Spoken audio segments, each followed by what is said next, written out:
Olá a todas e todos, uma boa noite. É um prazer enorme estar aqui com todas e todos vocês nesse programa Pelo Mundo Ásia especial. Esse programa do dia de hoje ele é pré-gravado, né? Nós gravamos ele com uma certa antecedência. E é um prazer enorme estarmos discutindo o tema que traremos na noite de hoje, que é um tema que a gente já discutiu no ano passado, discutimos inclusive bastante, né, quando falamos sobre a guerra de 2021 em Gaza, e falamos também das lutas, né, do povo palestino ao longo do ano passado resistindo às agressões israelenses. E por isso, né, considerando também a intensidade crescente, né, dessas agressões, né, que acontecem nos últimos anos, é que nós trazemos aqui mais uma vez o tema da Palestina para discussão, neste Pelo Mundo Ásia especial, e tenho o prazer de estar presente aqui com o Jadal Assafar. Jadal Assafar, ele é ativista palestino, membro do Comitê Democrático Palestino. Jadala, é um prazer estar com você aqui essa noite. Seja bem-vindo. A casa é sua, a casa também é do povo palestino, que é bem-vindo aqui, nesse local. Ok, muito obrigado, companheiro Eden. Vai ser grande prazer meu estar aqui com vocês, como palestino, pela primeira vez, falar de minha pátria, de luta do meu povo, transmitir para os ouvintes, os telespectadores que assistem ao nosso programa, o que está acontecendo na Palestina, como está a luta do povo palestino. Obrigado pelo convite. Bom, Jadala, é um prazer, eu reitero aqui mais uma vez o prazer de estar aqui com você. E aí, antes da gente entrar um pouco no momento mais atual da Palestina, né? Chegamos a fazer aqui um programa logo do ano passado, onde discutimos um pouco da história da Palestina. Traçando algumas questões um pouco mais contemporâneas, mais presentes do século XXI, para compreender a atual posição palestina, eu acho que é muito importante a gente entender também como é que a Palestina se posicionou no período pós-Arafat, né? Porque o Arafat ele foi uma liderança muito importante durante um determinado período na história palestina. Inclusive, né, enfim, existem, né, indícios, né, de que ele teria sido assassinado pelo Mossad, enfim, pela agência de inteligência israelense. Então, eu acho que é importante, né, trazer também um pouco dos elementos de como que ficou a luta palestina, como é que se situou, porque a gente teve um avanço muito grande também no pós-Arafat, né, das agressões israelenses, principalmente na faixa de Gaza, em 2006, quando ocorreu a vitória do Hamas, a vitória eleitoral do Hamas, e principalmente também porque foi se formando também um eixo da resistência também entre as organizações de defesa da Palestina, né? Eu gostaria que você explicasse um pouco mais como é que essas organizações elas foram se formando e como é que como é que está hoje a Palestina após Arafat, né? Antes de começar a falar após de Arafat, a gente precisa deixar um ponto bem claro. O grande erro que Yasser Arafat em toda a história dele de luta, grande erro que ele praticou, assinar os acordos do Oslo. Esses acordos do Oslo que levaram a causa palestina para a situação mais grave até o dia de hoje. Então, Yasser Arafat, depois de um tempo, que ele chegou a descobrir que Israel não queria dar para ele nada. O Yasser Arafat, mesma coisa, também, ele chegou a reconhecer o Estado de Israel, sem dizer quais são as fronteiras do Estado de Israel. Que hoje os palestinos, a autoridade palestina, está falando Estado palestino, território ocupado em 1967. Mas Yasser Arafat reconheceu o Estado de Israel sem limitar as fronteiras. Ele, pelo menos, devia limitar o seu reconhecimento naquelas cartas de trocas entre ele e Rabin, devia limitar ao dizer aonde está o Estado de Israel.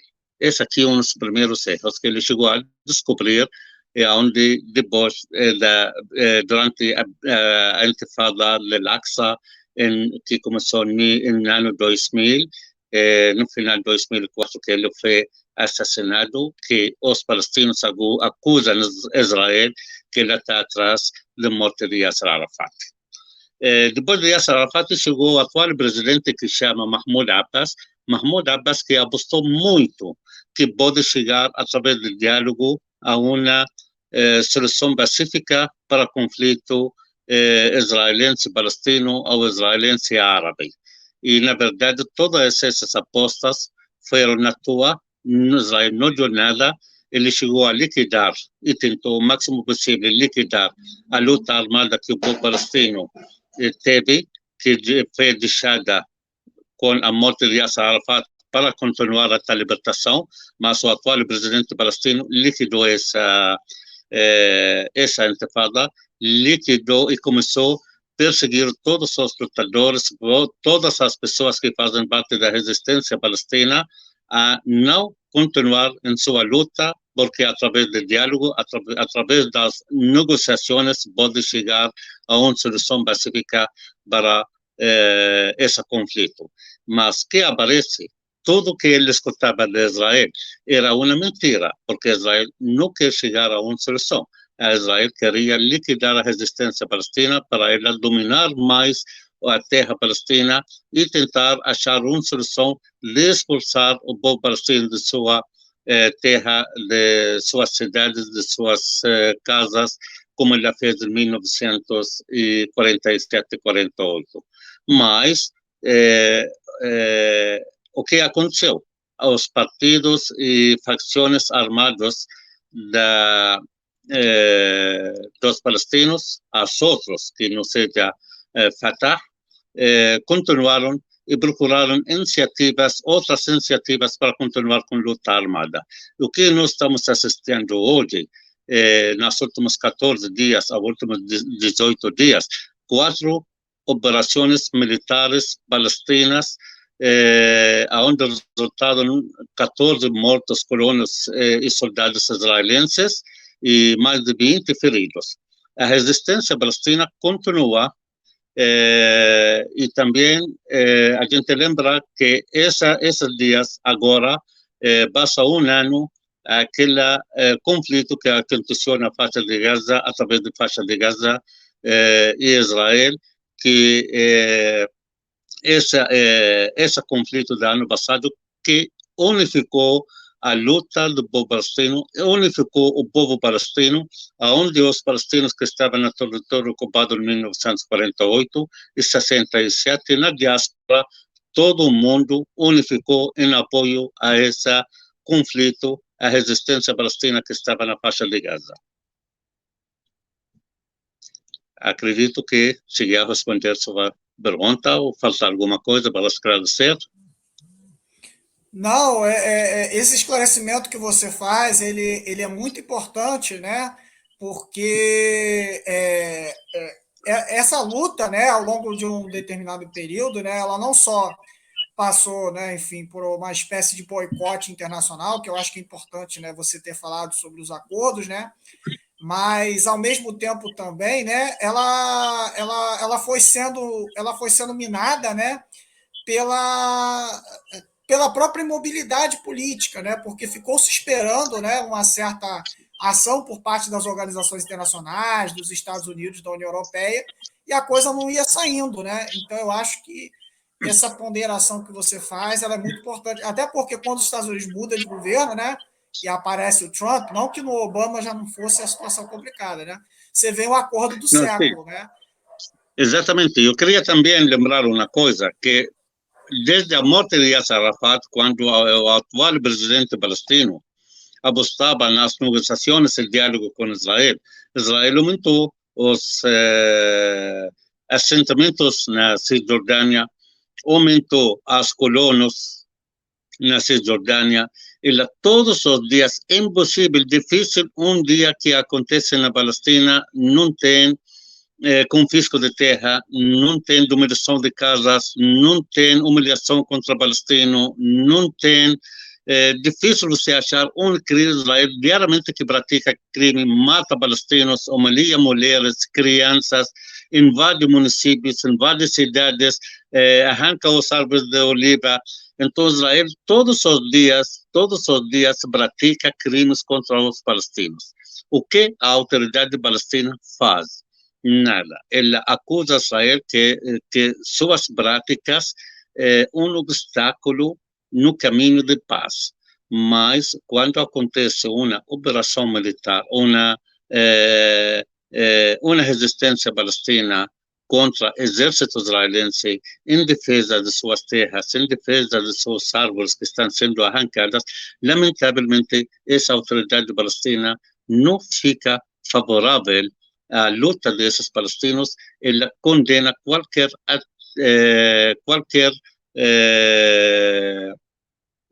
vamos dizer, Ação operação. militar, né? Ação mais incisiva, né? Isso, Uma a ação operação incisiva. militar, como fez a autoridade palestina hoje de manhã, condenando esse atentado que aconteceu ontem em Tel Aviv. Mas será Israel tem direito de entrar na cidade de Nablus e matar 3 jovens dentro de carro? Será Israel tem direito de ir para uma cidade chamada Jenin e matar também 3 palestinos uma semana atrás, estavam dentro do carro? Israel tem direito de ir para Jerusalém e Hebron e qualquer outro município na Palestina e matar? Porque essa autoridade palestina não condena essas atividades sionistas israelitas, matando palestinos civis e arrancando as árvores, demolir as casas e pratica todo contra o povo palestino, até proíbe, como chama, a comida entrar nesses municípios e nessas casas. 4.500 palestinos estão presos, todos os dias tem tortura contra eles, todas as noites Israel prende 20 a 30 palestinos que vão para a cadeia, todas as noites, invade as casas à noite, faz todo o terror dentro da casa, quando ele vai deter um palestino e levá-lo para a cadeia. Então, esse aqui, o que Israel está fazendo? Qual vai ser a resposta palestina? A resposta palestina, claro, única: resistência. Resistência em qualquer jeito, em qualquer tipo, seja com arma, com pedra, com pão, com tudo, devia fazer essa resistência. E interessante que você citou isso, porque nesse momento, né, se comemora o mês do Ramadã e, enfim, tem uma série de restrições, né, para os palestinos que vão, né, para a Mesquita de Al-Aqsa, enfim, que foi um dos núcleos da luta, né, que aconteceu ao longo do ano passado, né. Então, eu acho que é muito importante, né, porque para nós aqui no Brasil, né, e eu acho que isso é importante você fazer o esclarecimento.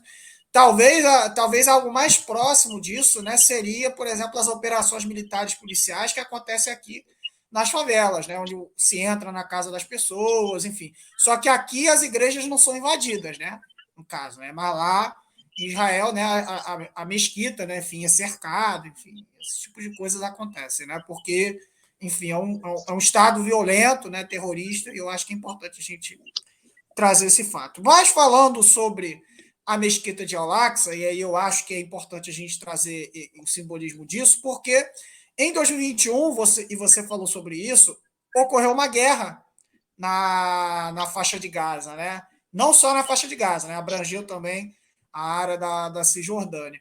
Mas eu acho que é muito importante você falar sobre essa resistência, porque até o ano passado, né, a gente vinha vendo, né, por assim dizer, uma, entre aspas, superioridade militar israelense dentro da região, que já havia sido, enfim, desmentida, né, com a guerra no Líbano em 2006, com a derrota, né, para o Hezbollah, mas que agora ficou muito óbvia, né, com a vitória militar, né, dos palestinos. E aí eu queria ouvir de você como é que os palestinos encararam esse triunfo, né, que foi essa resistência que os palestinos imprimiram na Guerra de Gaza e explicar também um pouco, né, das origens dessa guerra, né? E que sentido da resistência a essa guerra se insere e qual símbolo ela traz, né, para a atual resistência.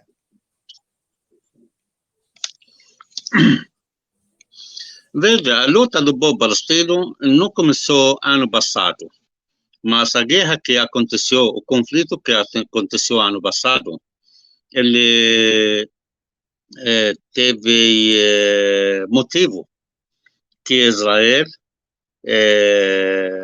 estava tentando praticar alguns fatos em Jerusalém e na mesquita de Al-Aqsa. Israel, em geral, ela leva assunto como um assunto religioso discutido, ou a guerra é uma guerra religiosa. Eu, como Jedallah, eu não concordo que essa guerra é uma guerra religiosa. Essa aqui uma terra, território palestino ocupado, e seu povo, mais de 7 milhões de palestinos, foram expulsos de sua terra, de suas casas, para mais de 50 acampamentos de refugiados dentro da Palestina, Síria, Líbano, Jordânia, e sem direito de retornar para suas casas, de onde foram expulsos. Israel, com suas provocações em Jerusalém, ela queria deixar assunto e aparecer mundialmente que o conflito sobre a mesquita da Al-Aqsa, será lá vai ser mesquita da Al-Aqsa ou vai ser templo de Salomão? Quem pode entrar aí? Quando que os palestinos têm direito, os muçulmanos têm direito a rezar na mesquita da Al-Aqsa, e quanto que os judeus podem também ter direito a praticar ao ir a lá para rezar ou fazer alguma coisa ligada à religião judaica. Mas, na verdade, não é esse aqui o conflito. O que aconteceu na faixa de Gaza? A faixa de Gaza é uma faixa 6 por 60 quilômetros, quase 360, 370 quilômetros, está bloqueada, cercada. Nenhuma formiga consegue entrar ou consegue sair daí sem permissão, sem licença israelense, nem para Egito, nem pelo mar. Então, nós estamos falando, dizendo o seguinte, que essa aqui é uma luta para a libertação da Palestina, em geral, não é para fim do bloqueio de faixa de Gaza, nem para quem tem direito de rezar em Jerusalém ou não rezar em Jerusalém, vai para a mesquita ou não vai para a mesquita, mas nós estamos numa luta, essa luta que uma Palestina inteira está ocupada, 7 milhões de palestinos não podem retornar ou regressar para suas casas, e 7 milhões de palestinos que vivem dentro da Palestina não têm nenhum tipo de direito que podem gozá-la como qualquer outro povo ou qualquer cidadão vive no mundo. Eu, como Jedallah, aqui no Brasil, eu tenho mais direitos, menos, como eu sou estrangeiro, não posso votar, não posso se candidatar para um cargo público no Brasil, mas eu tenho todos os direitos, que esses direitos eu não posso gozar lá na minha terra. Eu, como Jedallah, nascido naquela terra, nascido naquele país, eu não tenho direito, além que eu saí em 79 daí, além que 79, saí em 79, não tenho direito de voltar para aquela terra, para aquele território, para minha casa, como palestino, como Jedallah. Se eu me naturalizar de outro país brasileiro, ou seja, quem seja, eu posso ir como visitante se eles permitem para mim voltar para aquela terra. Também eu vou lembrar vocês, em 2008, a filha do embaixador brasileiro, quando ela tentou entrar na Palestina através do aeroporto de Ben Gurion, porque o nome dela era Leila, e Leila é um nome árabe. Foi detida durante 5 horas no aeroporto de Ben Gurion, ao aeroporto de Tel Aviv, interrogada aonde que ela era mentirosa, não está falando a verdade, o nome dela é nome árabe. Então você vê Israel, porque o nome dela é nome árabe, eles não queriam deixar ela entrar, e ela é filha do embaixador brasileiro. Então, a guerra do ano passado, essa aqui, continuação da luta do povo palestino, que começou desde 1948, uma luta. Agora ela mudou. Era antes uns grupos palestinos que entravam, atravessavam a fronteira, entravam nessa local, outro local, fazer suas operações, se retornar, e outros morrem, outros sejam capturados, ficam capturados, e outros ficam feridos e voltam, acontece alguma coisa. Hoje, eles usam mísseis, usam outro tipo de armas para enfrentar Israel. Israel, antes, ela não levava. É difícil, em todos os conflitos, nunca foi bombardeada uma cidade, vamos dizer hoje, que a gente chama israelense. Mas nesse aqui, Tel Aviv foi bombardeada, outros municípios, onde tem a maioria são colônias israelenses, foram bombardeadas, que esse aqui deu medo. Eles foram para esconderam, mas os palestinos, quando Israel fala que nós vamos bombardear aquela cidade, as pessoas eles vão sob em cima das casas, na terraço das casas, ver os israelenses, os aviões israelenses, bombardeando a cidade, bombardeando as casas. O palestino nunca teve medo que se Israel vai matar, vai bombardear, vai tal. Ele vai na frente, enfrentando esse exército bem armado, que tem muitas armas. Nós, palestinos, nunca tivemos um medo de avião israelense, de tanque israelense, de arma química israelense, ou de, como chama, eles têm usina nuclear. Nunca tivemos um medo desse aqui. Estamos propostos a morrer pela nossa liberdade e libertação da nossa terra e pelo direito do nosso retorno. Agora, tem uma coisa sobre essa guerra, aliás, tem várias coisas, né? Mas tem duas coisas que me chamam a atenção especial, e aí eu vou começar por uma primeira, depois eu faço a segunda questão, né? Existe uma faixa de terra marítima ali que envolve, né, a faixa de Gaza e que tem gás natural, comprovadamente, né? Daquela parte do Mediterrâneo Oriental, A né? voz está clara. Como? A voz não está clara. Se você repete de novo. Ah, tá, perdão. Existe uma faixa de terra dentro do Mediterrâneo Oriental, na fronteira da faixa de Gaza, fronteira marítima da faixa de Gaza, que é reclamada por Israel e por outros países ali naquela região. Existe uma disputa pelos recursos de gás natural que existem naquela região próxima da Palestina. E aí eu queria perguntar para você o seguinte: como é que as autoridades palestinas, como é que o povo palestino vê, né, a possibilidade de usar esses recursos como uma forma de desenvolvimento, inclusive econômico interno, né? Porque essa luta também pelos territórios palestinos, principalmente pela faixa de Gaza ali naquele momento, em 2020, né? Ela é muito importante por causa dessa questão, né? Ok. Beh, a gente lo stiamo, a questão palestina não é uma terra disputada entre dois. Essa terra totalmente é nossa. O gás é nosso. Então, nós não reconhecemos que a Tel Aviv, uma cidade israelense, ela chama nome árabe Tel Rabia, uma cidade palestina, onde Israel tomou ela em 1948 e mudou o nome para Tel Aviv. Entendeu? Então, esse gás não é gás israelense, o gás descoberto é gás palestino. Agora, Israel não vai permitir que os palestinos, baixo da ocupação, tenham uma economia independente. Eles não vão permitir que os palestinos se desenvolvam e sejam uma força econômica. Eles queriam, alguns portugueses, os palestinos em geral, sejam uns escravos para a indústria israelense, para colônias israelenses. Hoje, quem visita a Palestina vai observar o que está acontecendo lá, olhar, ir aqui, aí, nessas cidades, nesses municípios, nessa área, aquela área, ele vai perceber que o palestino está sendo tratado como um escravo.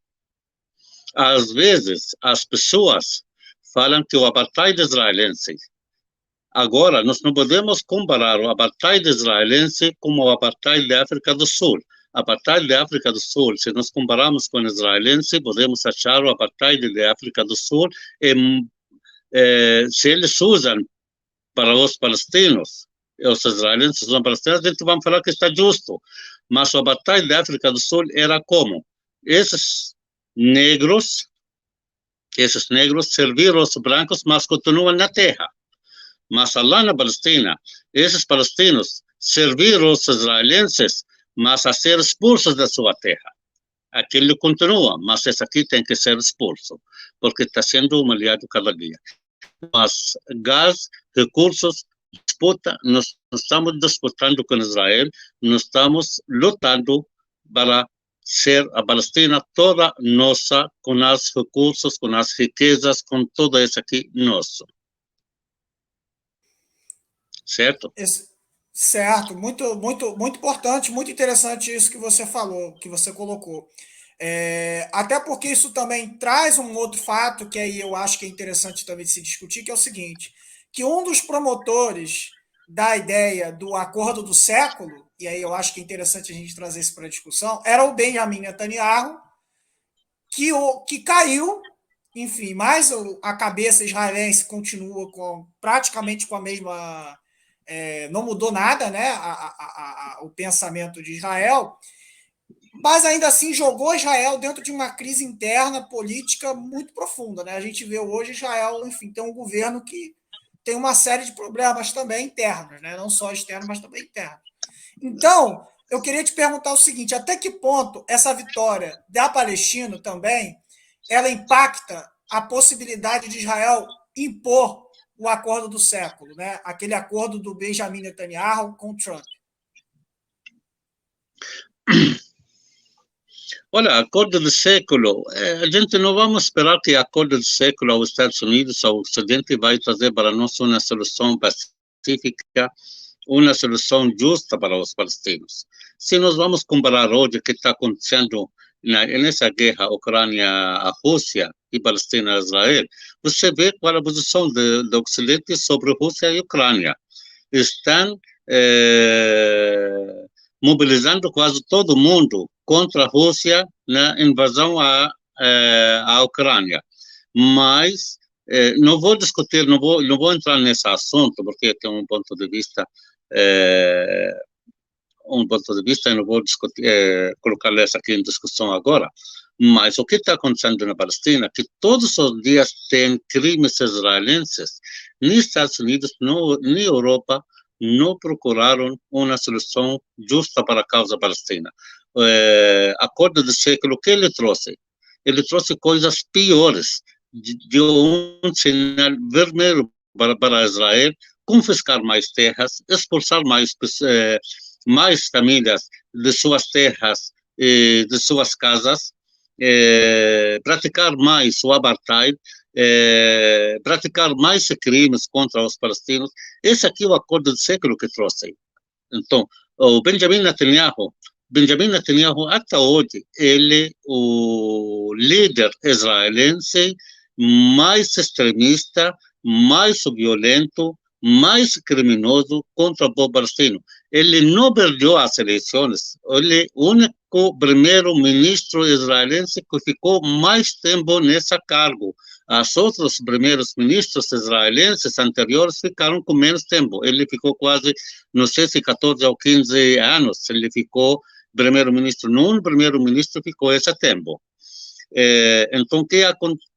O primeiro-ministro israelense, esse aqui é o atual, pode ser ele cai, não vai durar 4 anos. Por quê? Porque ele não conseguiu solucionar os problemas que Israel tem. Agora, aquelas contradições que ficam dentro de Israel não é por causa de Benjamin Netanyahu, o atual primeiro-ministro israelense, ou Benjamin Netanyahu com outro partido, não. Quem cria essas contradições é a resistência palestina, a luta do povo palestino, que Israel não consegue manter e controle completo, total ao povo palestino, que resiste todos os dias seus crimes e suas práticas contra o homem, contra a terra, contra todos os palestinos na Palestina. Então, as contradições não é uma divergência política interna dentro de Israel, mas dentro de Israel, sempre, qual é o primeiro-ministro que vence nas eleições? Aquele que apresenta um programa, chama Programa de Segurança. O que diz segurança? Segurança para os colonos e cidadãos israelenses e crimes contra os palestinos e árabes. Então, esse aqui é o programa de segurança. O eleitor israelense, se fica convencido com o programa dessa candidata ou o programa do outro candidato que acha que esse programa de segurança mais violenta contra os palestinos árabes, ele vai ser eleito. Quem traz um programa mais pacífica, ele perde nas eleições de Israel. E vou te lembrar só uma coisa, eu não sei quantos anos você tem, mas pode ser outras pessoas, ou quem estuda a história, ele pode lembrar. Em 1995-96, aconteceu as eleições que estava disputando as eleições Shimon Peres e Benjamin Netanyahu. Benjamin Netanyahu, em seu programa, ele mostrava que ele praticou, ele lutou, ele participou em guerras contra palestinos, se matou mais palestinos, se matou. Tá. Shimon Peres não tinha essa história. O que fez Shimon Peres? Ele fez um massacre no mês de abril, no sul do Líbano. Esse massacre chama massacre de Cana. E a Cana, uma aldeia no sul do Líbano, protegida pelas forças da ONU, que foi bombardeada, onde foi morto mais de 100 libaneses.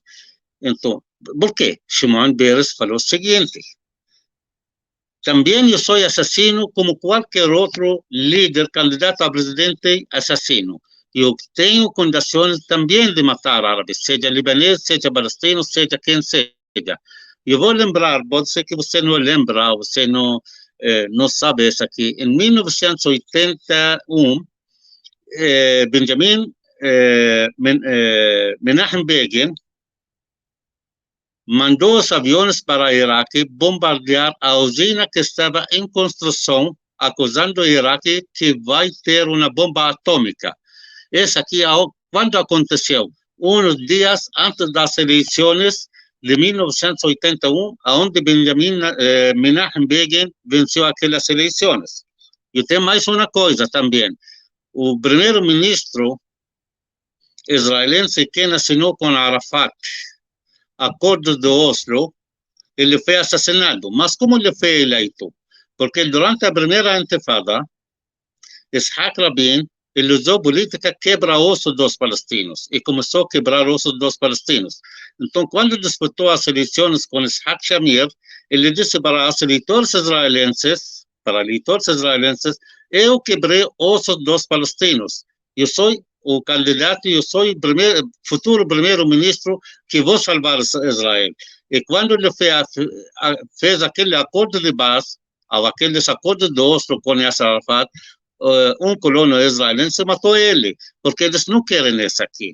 O que disse Israel, o primeiro-ministro de Israel, que chama Ben-Gurion, fundador do Estado de Israel, que ele disse: Israel vive com a guerra e morre com a paz. Israel não procura paz, Israel só procura a guerra. Israel, se você fica quieto em sua casa, um soldado israelense vai para sua casa só para provocar, para humilhar, ao lado, à frente de sua esposa, seu pai, sua mãe, seu filho, sua filha, ou qualquer alguém aí, humilhar você, para você não levantar nunca sua cabeça.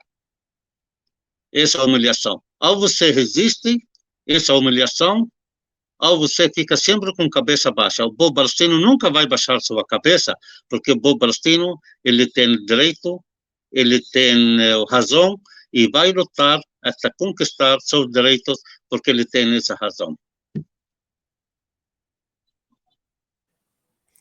Isso que você falou é muito importante, porque traz também uma situação que é importante da gente lembrar, que já é um estado também carcerário, né? Ele tem uma grande quantidade de palestinos presos hoje, né? E eu acho que isso é muito importante se colocar, né? Um estado policialesco, né? Enfim, Tem também a questão dos muros, né, que eu acho que boa parte das pessoas, inclusive que estão nos assistindo, conhecem, embora boa parte das pessoas Brasil afora, né, infelizmente não conheço, mas eu acho que é importante a gente falar um pouco também sobre essa questão, porque existem muitos presos políticos hoje em Israel, né? Palestinos, né? Presos políticos palestinos em Israel. E de vez em quando, né, eu vejo inclusive manifestações, enfim, que acontecem em prol da liberdade dos presos políticos lá, enfim. Tem muita resistência também dentro dessa questão, né?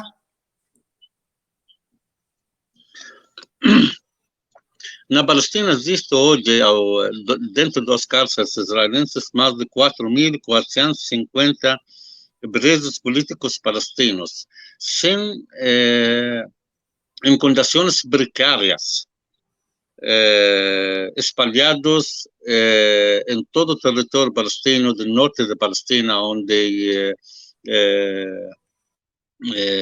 aquela terra que foi ocupada em 1948, no deserto de Nakab, na Cisjordânia e vários na regiões da Palestina.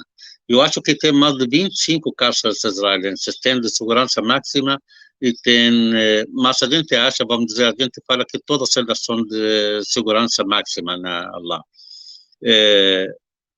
Teve uma luta sempre dos prisioneiros políticos palestinos para melhorar as condições deles dentro das cárceres, ter acesso a livros, assistir jornal, ler jornal, assistir TV, escutar rádio, as visitas e outros. Mas Israel, entre uma data a outra, sempre ela muda jeito como ela trata esses prisioneiros. Às vezes ela proíbe a visita de uns membros da família para esse prisioneiro. Por exemplo, faixa de Gaza ficaram quase 2 anos, ou mais de 2 anos, nenhum familiar de faixa de Gaza pode visitar um prisioneiro aí. Eu acho que mês passado a Cruz Vermelha Internacional conseguiu a visita de prisioneiros políticos palestinos de faixa de Gaza a ser visitados por familiares, no máximo 2 pessoas. Isso aqui depois de 2 anos. Dentro dos cárceres israelenses, teve uma luta individual e coletiva por seus direitos. Israel está usando só os primeiros 3 meses desse ano, Israel emitiu mais de 400, como chama, emitiu mais de 400 ordem de prisão administrativa contra os prisioneiros palestinos. O que quer dizer prisão administrativa? Sem apresentar acusação por causa de segurança. Então, eu não vou dizer para você em que você está acusado, porque essa aqui é questão de segurança do Estado de Israel.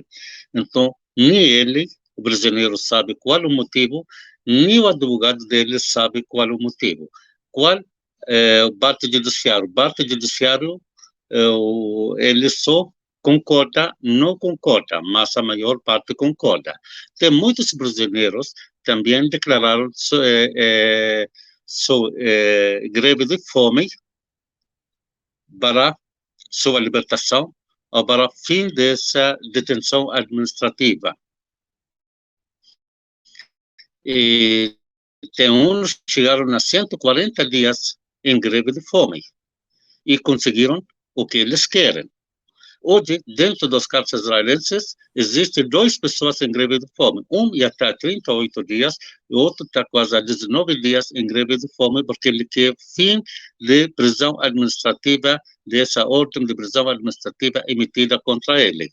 Então, a luta dos palestinos vai continuar. Dentro dos cárceres israelenses, existem pessoas que estão com câncer sem direito a receber tratamento adequado. Tem outros também estão com 82 anos, 85. Tem uns que estão há 40 anos, quase vão fazer 40 anos ano que vem, estão há 39 anos nas cadeias. Tem outros que estão há 67 perpétua, condenado a 67 perpétua. Então, Israel não perdoa também aquela pessoa, eu vou te lembrar uma coisa, aquela pessoa que morre dentro de cárcere, está condenado à prisão, vamos dizer, 20 anos, ele morreu, e falta para ele 15 anos para completar a condenação dele, Israel não liberta o cadáver dele. O cadáver dele vai continuar preso até ele completa a condenação dele 20 anos. Se ele está com condenação perpétua, Israel não liberta o cadáver dele nunca. Então, vê esse governo, esse Estado, o que ele faz contra os palestinos, e no fim, o mundo chega a falar, olha, o palestino é um terrorista, o palestino ele não concorda com a paz. Não, nós concordamos com a paz se essa paz traz para mim meus direitos. E ainda pega, né, soldados do exército de Israel e fica promovendo como se fossem heróis aí, enfim, de Hollywood, da Marvel e por aí vai, né? Marvel não, DC, né? Enfim. Exatamente. Pegando, agora, olhando de uma maneira um pouco mais ampla a luta palestina hoje dentro do Oriente Médio. E eu li isso uma certa vez, eu não lembro aonde, né?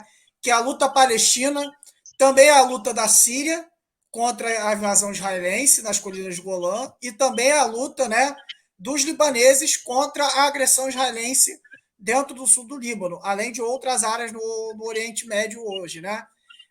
E aí existe, né, hoje já formado, consolidado, pelo menos há uns 15 anos, o que se chama de um eixo da resistência. E aí eu queria perguntar e trazer para você e escutar um pouco. Como é que a Palestina se insere nesse eixo da resistência na luta contra Israel, que é o eixo mais de frente, né? Os palestinos estão, enfim, numa frente bem mais avançada, né? Estão ali do lado praticamente, né? Enfim, sofrendo mais as agressões também todos os dias. Como é que os palestinos se veem e se colocam dentro desse eixo da resistência contra Israel hoje no Oriente Médio? Olha, eu vou te dizer alguma coisa, eu acho que está muito importante, não sei se o telespectador ele sabe isso aqui ou não. O Ben Gurion, em 1949, ele disse o seguinte: as fronteiras de segurança de Israel estendem do Paquistão até Marrocos e de Turquia até a República África Central. Se nós podemos verificar, observar essa área, em toda essa área tem conflitos internos. Então, Israel apoia um parte contra outro parte, ou ela se fica contra os dois. Mas ela divide, faz divergência entre os povos. Todos os povos árabes, em geral, eles lutam anti-Israel, de uma maneira ou outra. Qual? A gente, vamos dizer, iraquiano, ou paquistanês, ou afegão, não aceita, ele acha que Israel é um país estranho nessa área.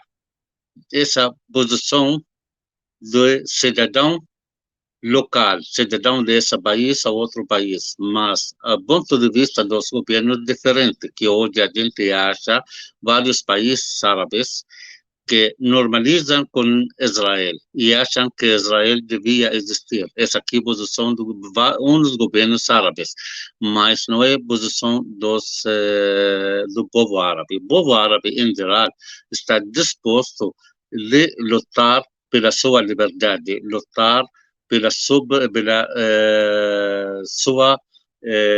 vivência. Então, o povo árabe, ele acha que a presença israelense na área não é uma presença pacífica, mas uma presença provocadora para criar conflitos no Oriente Médio em geral. Porque Israel é um Estado, para defender os interesses ocidentais, defender os interesses do movimento sionista no mundo, no Oriente Médio. Porque o Oriente Médio uma área rica de petróleo, de riquezas, e um mercado para a indústria ocidental. Você imagina o mundo árabe eu acho, o primeiro produtor de petróleo do mundo, de gás do mundo, se a gente coloca todos os países juntos. Não é a Rússia, nem outros países. Então, essas riquezas deviam ser controladas, deviam ser controladas e observadas pelo Ocidente. Então, para o Ocidente ter esse controle direto, ele que precisa? Precisa ter uma força, uma base militar no Oriente Médio para defender seus interesses. E Israel é um país que defende interesses dos ocidentes na área. Então, hoje, os povos árabes, eles queriam lutar em defesa de seus direitos, em defesa de suas riquezas. Nós estamos falando do povo. Então, por aqui aparece uma resistência no Líbano, outra resistência no Iêmen, outra resistência no Iraque, outra resistência na Palestina, outra resistência em outros países árabes ou outros países islâmicos no Oriente Médio. Então, a resistência, eixo da resistência hoje, onde encontra, não é entre Hamas, Hezbollah e Irã, não, eixo de resistência palestino, libanês, aqueles que acham que Israel é um país ameaçador para esses países vizinhos, para esses países árabes, para esses países que estão na região. Então, a resistência continua e vai ser mais forte e mais forte e mais forte até a derrota israelense completa e o retorno do povo palestino. Essa questão da África que você falou agora, Jadala, me lembrou de uma coisa muito importante, porque recentemente Israel, inclusive, foi admitido dentro da União Africana de Nações, depois ele foi suspenso, né, mas ele foi admitido. E aí, né, me traz uma coisa que é muito importante, porque a luta do povo palestino, ela também se confunde, né, como você colocou, com a luta de outros povos, né? E eu sempre me lembro também da luta do povo do Saharauí também, que se confunde. Também é um povo árabe que também passa, né, por problemas semelhantes em relação ao Marrocos, e que a gente vê, né, que todos aqueles locais ali na região, eles estão sendo agredidos constantemente pelo imperialismo, né?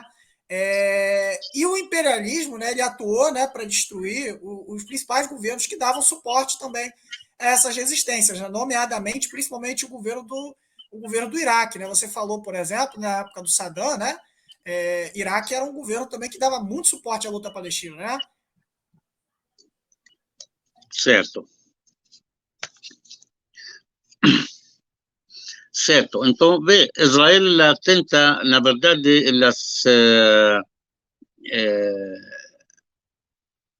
teve um plano sionista, foi publicado em 1981 numa revista em Nova York que chama COFIM. Esse plano diz o seguinte: como nós podemos fragmentar o mundo árabe e dividir o mundo árabe. O plano israelense colocou que Sudão tem que ser 2 países, e realmente Sudão ficou 2 países. E Egito tem que fazer um estado para os coptos, aqueles cristãos que estão no Egito, e dividir, fragmentar Iraque e Síria, Iraque para 3 estados pequenos, entre eles tem que ser confederação.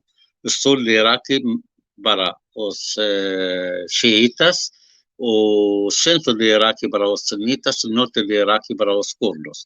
Mesma coisa também sobre Síria, e 4 estados, um sunita no norte, outro sunita no sul, outro alauíta na costa e outro dos curdos tem que ser na divisa com Turquia e Iraque. Esse aqui é o plano israelense sionista para fragmentar a Síria.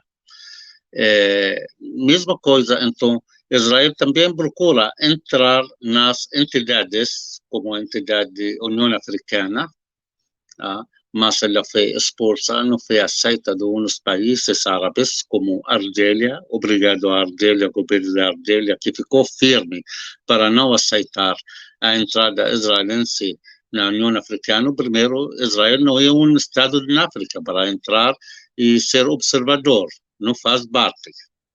Então, esse aqui é um motivo forte para a Argélia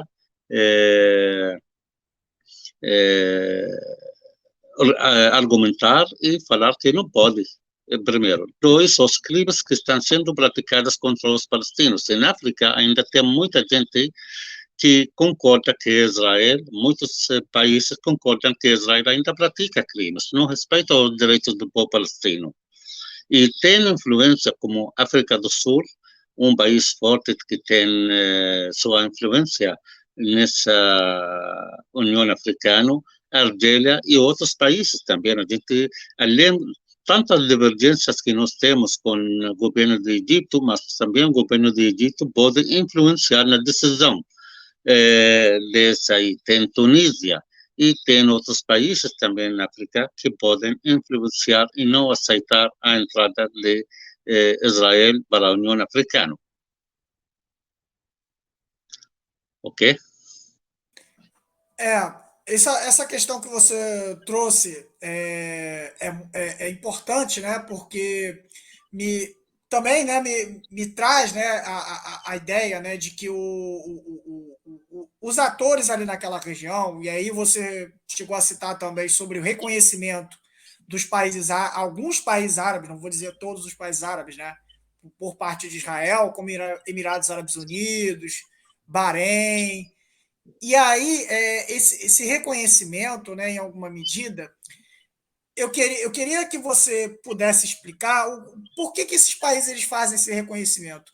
Eles são aliados de Israel, eles são estados controlados pelos Estados Unidos, não, são estados, enfim, me fugiu aqui a palavra agora, mas estados coloniais, né? Porque alguns deles, né, tipo o Kuwait, enfim, são coisas ali que foram criadas no período colonial, né? Como é que explica alguns desses países árabes reconhecerem Israel? Reconhecer Israel não é uma surpresa para os palestinos. Surpresa para aqueles que não sabem como está a luta do povo palestino, porque a luta do nosso povo palestino não é uma luta sobre a libertação. A nossa luta também é uma luta de classes. Entendeu? Uma luta de classes. Se nós não vamos entender essa parte, nós não vamos conseguir entender como está, o que está acontecendo hoje. Então, essa burguesia árabe, esse petróleo árabe, criou uma burguesia bem grande. Você acha que o burguês vai ser aliado a um pobre, vai ser aliado a um trabalhador? Nunca. Então, se esses governos de Emirados Árabes Unidos, Bahrein, Arábia Saudita, outros, não reconheceram o Estado de Israel, não normalizaram com o Estado de Israel 30 anos ou 40 anos atrás, porque a Revolução Palestina era forte, era uma ameaçadora para esses governos. Então, eles preferem, vamos manter silêncio, vamos ficar um pouco afastados, vamos pressionar a liderança do OLP para ir no caminho de paz, para abrir o caminho para nós normalizar com Israel, normalizar, fazer qualquer tipo de relação, dialogar com Israel e outro. Então, eles precisavam primeiro enfraquecer a liderança do povo palestino, a liderança revolucionária.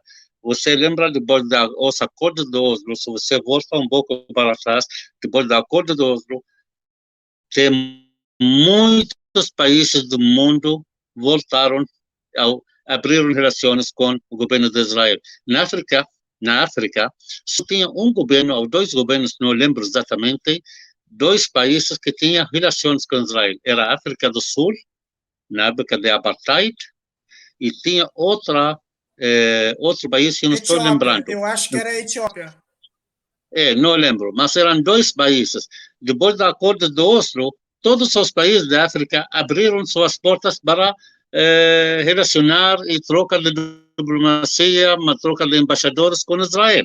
Mesma coisa de muitos países na Ásia e outros países do mundo, vamos dizer assim, chegaram a abrir relações com Israel. Por quê? A posição de liderança do OLP mudou. Vamos fazer há a possibilidade de chegar a um acordo de paz com Israel. Se vocês palestinos estão pensando assim, por que Emirados Árabes Unidos não pode abrir as relações ao trocar embaixadores com Israel e reconhecer Israel? De repente também a gente podemos ajudar a solucionar pacificamente o conflito, mas na verdade não. Israel não procura pacificar o conflito. Israel não procura tal. Israel procura afastar os palestinos. Hoje, se você vê o governo, a autoridade palestina, ela que está cercada, ela que está bloqueada, e quando Israel, uns 20 anos ou 30 anos atrás, não existia, e quando faziam o discurso deles nas Nações Unidas, mais de 100 países, embaixadores, saem da sala ou quando o embaixador israelense vai fazer seu discurso, as outras embaixadores e representantes saem daquela sala para não ouvir o embaixador israelense falando. Mas hoje tudo está ao contrário. O palestino está sendo convidado, o israelense está sendo convidado, todos aqui um erro, uma grave erro que a autoridade palestina praticou para abrir o caminho para Israel chegar a todos os países que antes estavam fechando a porta para esse Estado. E hoje os palestinos estão pagando muito caro.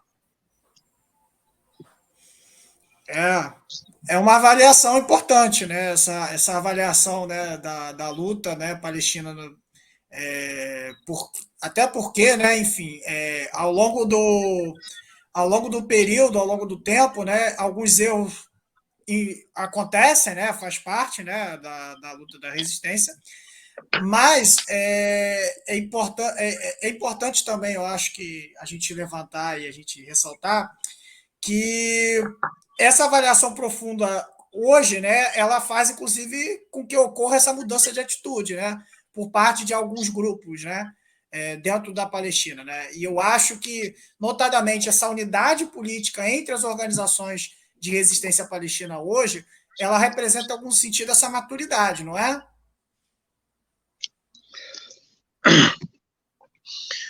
Eu acho que nós, a favor da unidade palestina, mas entre Isso. quem e quem?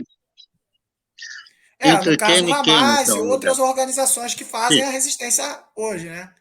Sim.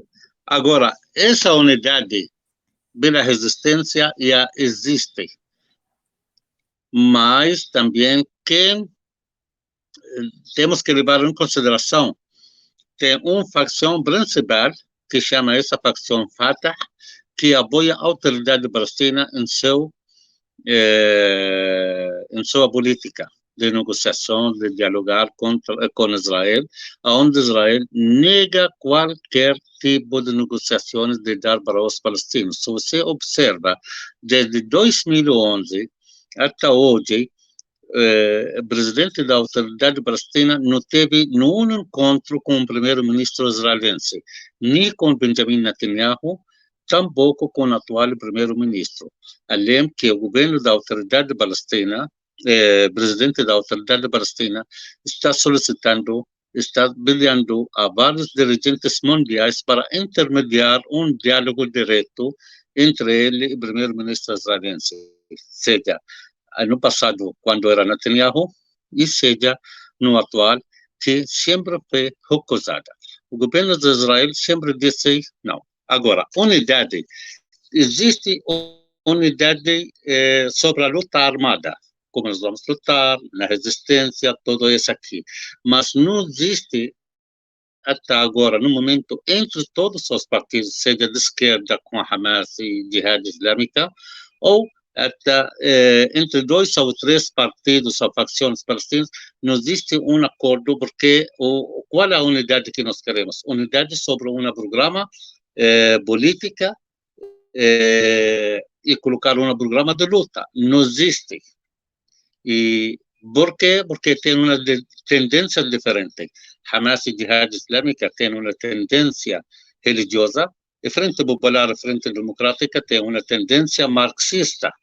E esse aqui é difícil encontrar sobre um programa política e ideológica difícil. Então, a única coisa que pode acontecer um acordo sobre como nós vamos resistir, como nós vamos usar a luta armada, como nós vamos um apoiar o outro, nossa resistência contra o Estado israelense. Então, eu acho que a unidade vai acontecer assim.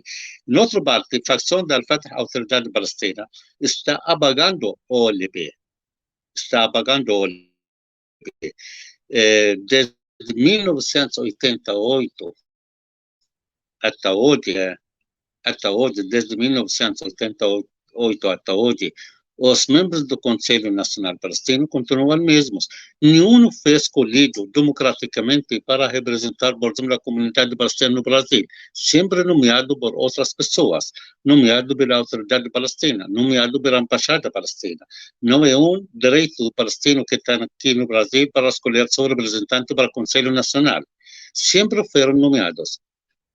Então, hoje, a autoridade palestina, além que teve um acordo entre as facções para celebrar o Congresso Nacional Palestino, que não aconteceu, para que o povo palestino escolhe espontaneamente seus representantes e chegar a um acordo para diminuir os membros do Conselho Nacional Palestino de 780. Olha, o Conselho Nacional Palestino tem 780 representantes do povo palestino, mais do que do Brasil. Nós somos quanto hoje? Somos 14 milhões. Mas em 1988, eu acho que éramos 8 ou 9 milhões. Hoje somos 14. Representados por 780 deputados dentro do Conselho, que nunca foram escolhidos democraticamente do povo palestino. Então, a facção da Al-Fatah com a autoridade palestina recusa até hoje, recusa qualquer união do povo palestino sobre um programa, sobre uma política que unifica todas as facções, que unifica todo o povo palestino. Aonde você vai, você não acha um palestino, dois palestinos estão de acordo, porque a autoridade palestina não concorda com essa união. O que quer dizer não concorda?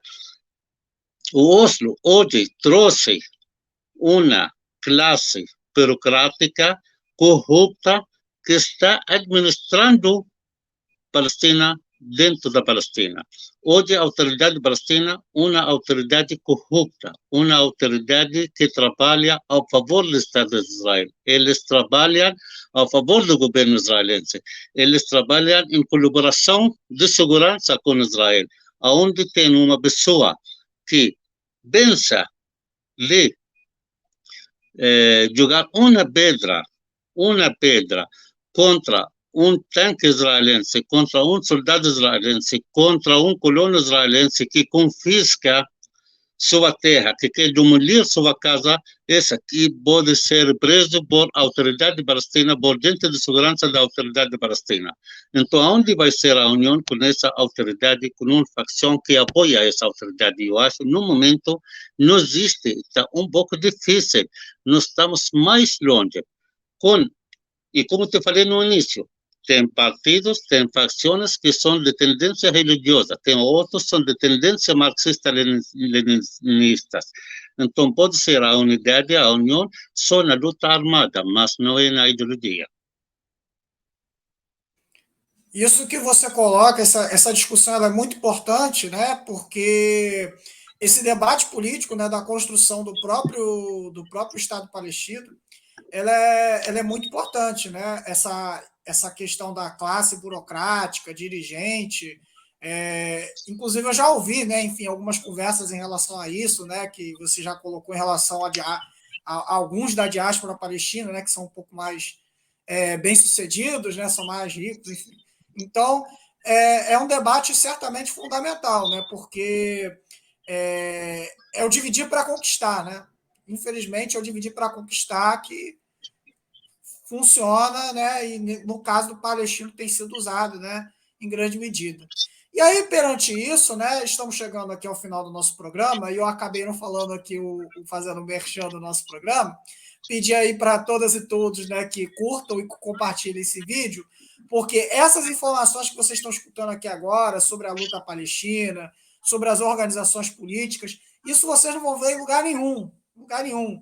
Então é muito importante, muito fundamental que vocês curtam, que vocês comentem, que tragam as suas considerações e que, inclusive, né, tragam aqui os pedidos, né, para poder trazer o Jadala de volta, porque eu adorei essa discussão, eu acho que essa discussão ela é muito importante, né, porque essa luta, né, da Palestina, principalmente, né, na consideração da construção das organizações de representação política, ela é extremamente fundamental. Na minha opinião, ela é muito importante quando se discute, né, de qual o caráter de Estado, né? Até para poder evitar, né, o surgimento, né, do que você falou aí de petromonarquias, né? Você falou aí da aristocracia árabe. Eu acho que isso é muito importante, é uma luta muito importante.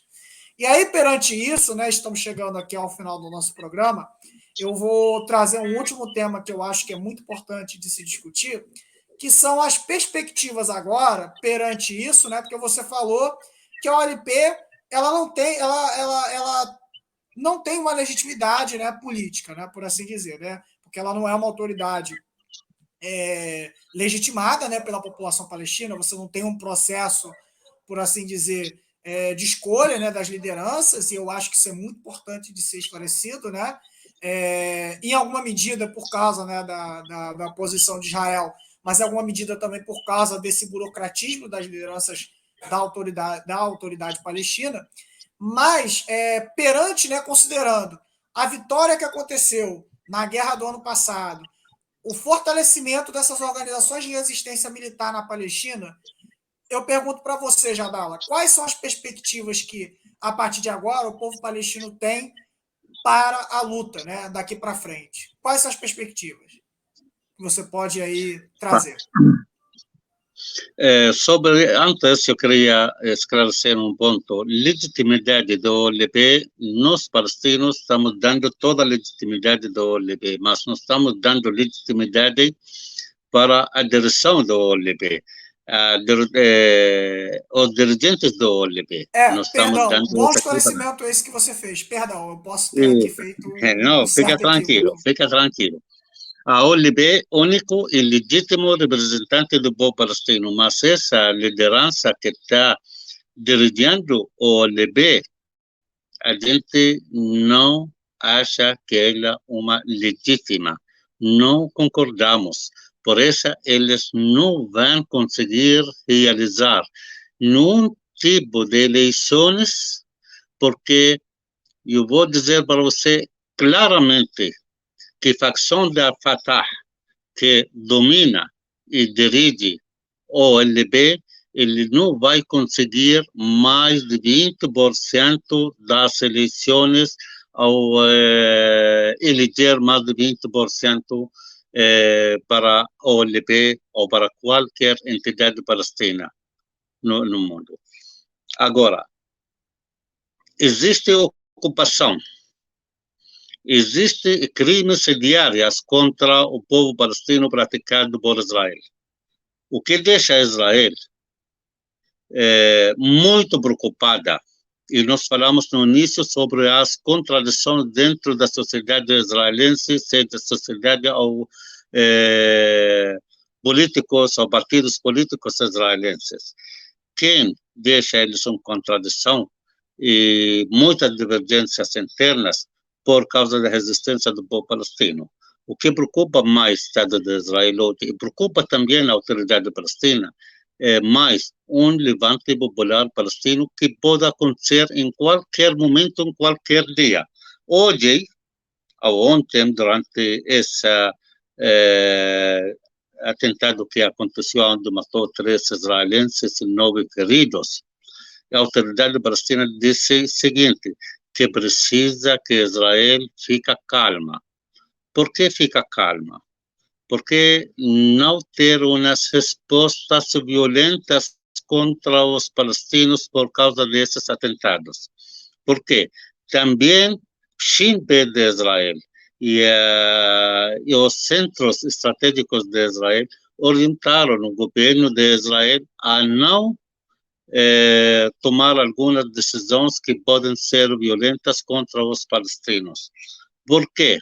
Pode ser que em qualquer momento, qualquer hora, qualquer dia, qualquer semana, o povo palestino não vai aguentar, ele tem que levantar. E isso aí pode acontecer. Esse mês, pode acontecer mês que vem, pode acontecer outro mês, mas vai acontecer. A terceira intifada, pode ser que essa aqui, terceira intifada, nós temos que levar em consideração. Entre rio e mar, tem 7 milhões de palestinos e tem 7 milhões de israelenses.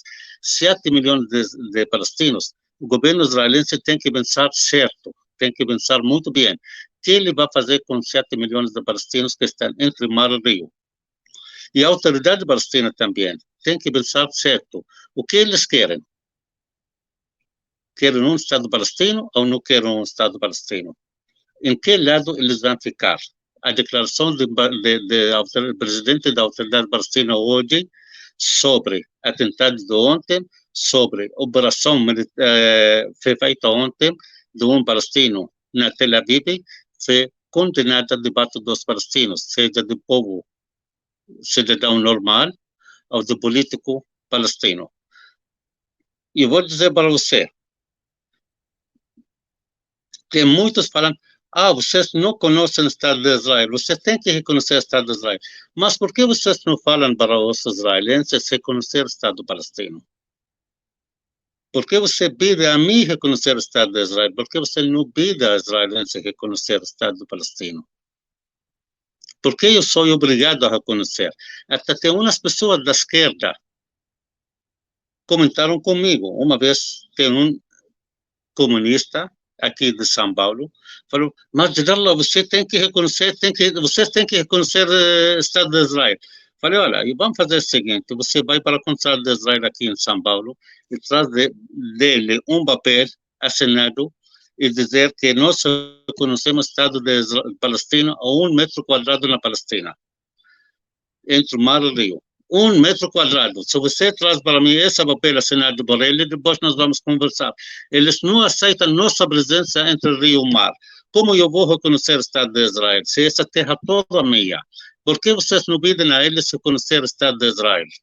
O Estado palestino, desculpa. Então,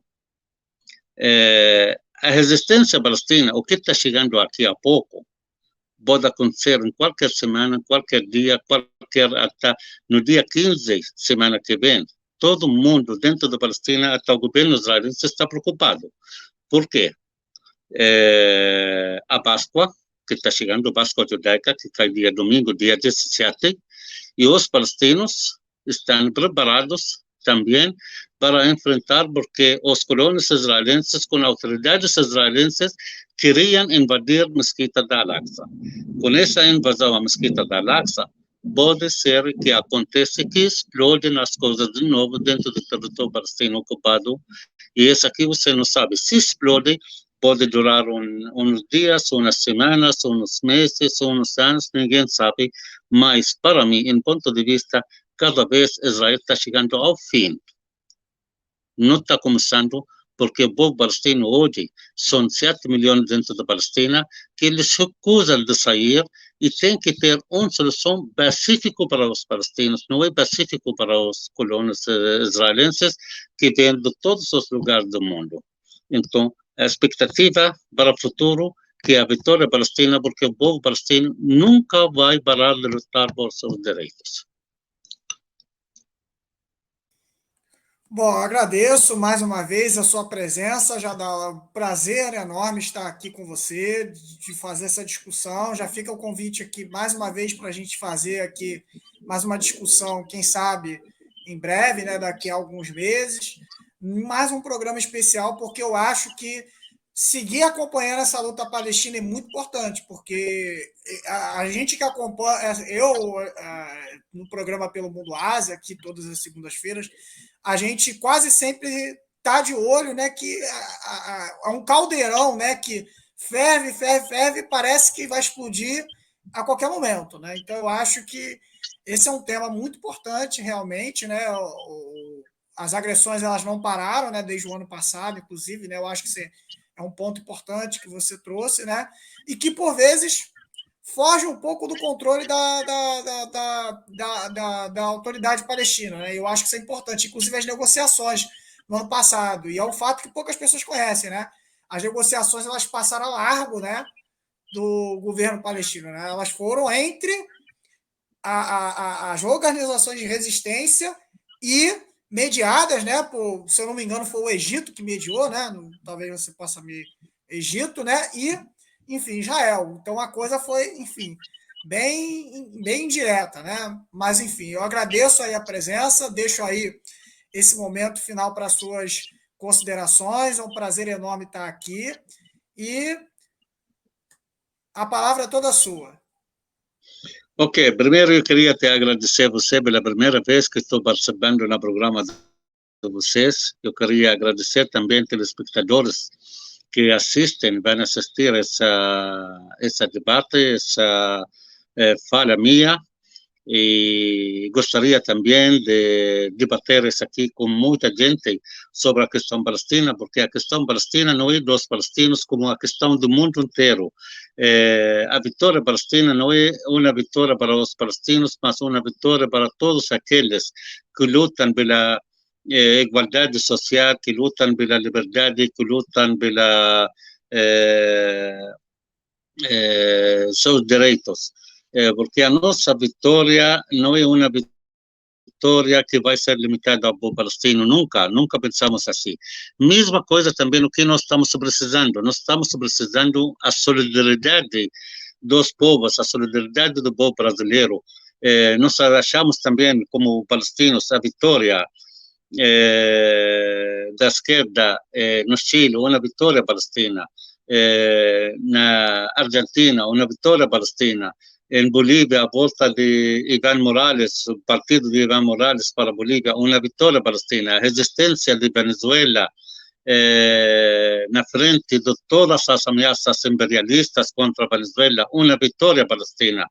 A gente percebe a resistência do Cuba na frente do bloqueio que está acontecendo, uma vitória da Palestina. E a vitória da Palestina, futuramente, ele não vai ser uma vitória, não vai ser comemorada só por palestinos, como vai ser comemorada por todos aqueles que amam a paz, que amam a liberdade, que amam a igualdade, que lutam anti-imperialista, que lutam anti o sistema capitalista. Muito obrigado mais uma vez, obrigado para vocês e desejo sucesso para o programa de vocês. Obrigado. Nós que agradecemos. Estivemos aqui hoje com o Jadala Safar, membro do Comitê Democrático Palestino.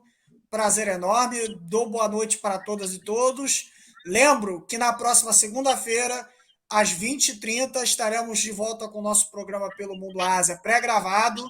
Um programa um pouco mais curto, onde nós acompanharemos este e vários outros temas do continente asiático, né, que hoje passa também por uma série de transformações. Vemos a emergência aí de uma nova ordem mundial, enfim, de uma mudança geral dentro do tabuleiro internacional. Agradeço aí a presença, uma boa noite para todas e todos.